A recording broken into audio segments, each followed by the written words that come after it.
Dias atrás, eu estava em meu escritório no Põe Vida, quando recebi a visita de um conhecido que eu não via há tempos. Fiquei surpreso com sua visita, pois ele sequer falava comigo por telefone ou mensagens. Conversa vai, conversa vem, até que ele revelou o real motivo da sua visita. Foi pedir voto. Estamos em plena campanha eleitoral para prefeitos e vereadores, e todos nós sabemos que é exatamente nesses tempos que os políticos aparecem. E depois das eleições, perdendo ou ganhando, eles desaparecem. Eles nos procuram porque precisam de algo que só nós podemos dar: o voto. É interessante que muitas pessoas agem da mesma forma em relação a Deus. Aparecem de tempos em tempos diante de Deus para pedir algo que só Deus pode dar: a bênção. Depois, sendo abençoados ou não, desaparecem. A verdade é que a maneira correta de falar com Deus é através da oração, e pouca gente sequer sabe como orar, mesmo aqueles que dizem que ora todos os dias. Não tenho nenhuma pretensão de dizer que Deus não ouve a oração de alguém ou que sua oração não é correta. Não, não é essa a minha intenção.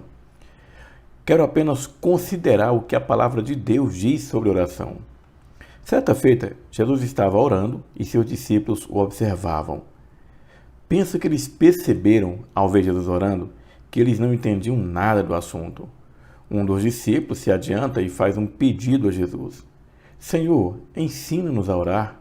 Lucas 11:1.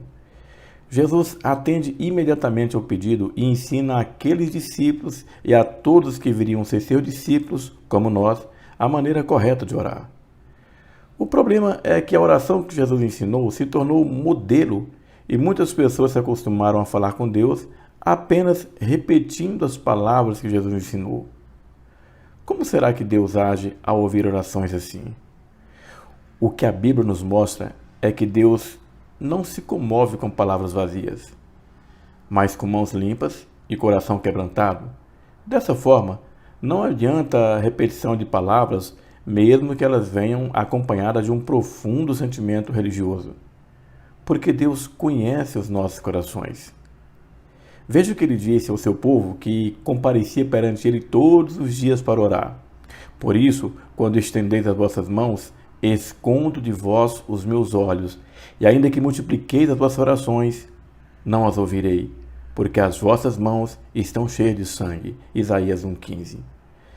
É importante entender que a oração do Pai Nosso não é apenas um modelo que podemos repetir, mas um ensinamento que devemos de fato, como devemos de fato nos dirigir ao Pai. Veja que Jesus nos ensina, em primeiro lugar, que todas as nossas orações devem ser dirigidas a Deus. Pai nosso que estais no céu. Somente Deus pode dar a resposta certa às nossas orações, porque foi Ele que nos criou e conhece nossas vidas em todos os seus detalhes. Como disse o salmista: Tu sabes o meu assentar e o meu levantar. De longe entendes o meu pensamento. Cercas o meu andar e o meu deitar, e conhece todos os meus caminhos. Não havendo ainda palavra alguma na minha língua, Tu já conheces muito bem. Salmo 139, 2-4.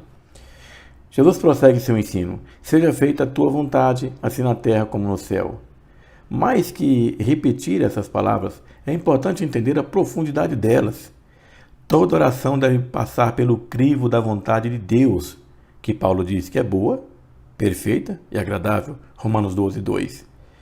Devemos reconhecer que nossas orações estão sempre buscando os nossos interesses. Nossa vontade parte de um coração corrompido. Por isso que toda resposta deve ser segundo a vontade de Deus, não a nossa. O apóstolo João tinha essa certeza quando disse que esta é a confiança que temos nele, que se pedirmos alguma coisa, segundo a sua vontade, ele nos ouve. 1 João 5,14. Precisamos aprender a descansar no Senhor, na certeza de que sua vontade sempre será o melhor para nós, mesmo que não pareça no momento. Na sua oração, Jesus nos ensina a pedir o pão nosso de cada dia, ou seja, devemos confiar plenamente na provisão diária de Deus. Mas nós não vivemos assim. Ao contrário, acumulamos mais do que precisamos por medo de faltar, enquanto outros vivem a triste realidade da falta diária do pão de cada dia. Você sabia que 37 milhões de toneladas de alimentos são desperdiçadas no Brasil, enquanto 13 milhões de brasileiros passam fome? Será que somos sinceros em apenas repetir palavras que não estamos dispostos a colocar em prática? E Jesus continua ensinando: perdoa nossos pecados, assim como temos perdoado a quem nos tem ofendido. Será? Temos de fato perdoado a quem nos tem ofendido? Conheço pessoas que guardam rancor mortal por outras pessoas e não se envergonham de proferir essas palavras em suas orações. Se não consegue perdoar, também não será perdoado, mesmo que peça 1 milhão de vezes. Observe o que Jesus disse: porque se perdoardes aos homens as suas ofensas, também vosso Pai Celestial vos perdoará a vós. Entretanto, se não perdoardes aos homens, tampouco o vosso Pai perdoará as vossas ofensas. Mateus 6, 12 a 14. Quase finalizando a oração, Jesus nos orienta: não nos deixe cair em tentação. Mas o que estamos fazendo todos os dias, se não atraindo para nós tentações com nossas práticas? Assistimos novelas imorais, vídeos proibidos. Daí, queremos que o Senhor nos livre de algo que queremos e que buscamos. Fica difícil. Perceba que o quanto é sério, muito mais sério do que imaginamos, entrar em oração diante de Deus. Aprendemos que oração não pode ser mera repetição de palavras, deve ser a mais sincera manifestação dos nossos corações, pois quem está do outro lado, a quem dirigimos as nossas palavras, é aquele que conhece todas as coisas. Por isso que a maioria das orações não são respondidas, porque são mal feitas. Tiago bem expressou isso: pedis e não recebeis, porque pedis mal, para gastares em vossos deleites. Tiago 4,3. Não devemos nos relacionar com Deus como políticos se relacionam com seus eleitores, só comparecendo quando precisa. A nossa relação com Deus deve ser feita como filhos carentes, dependendo do Pai em todos os momentos. Uma relação de amor e de busca diária por sua presença.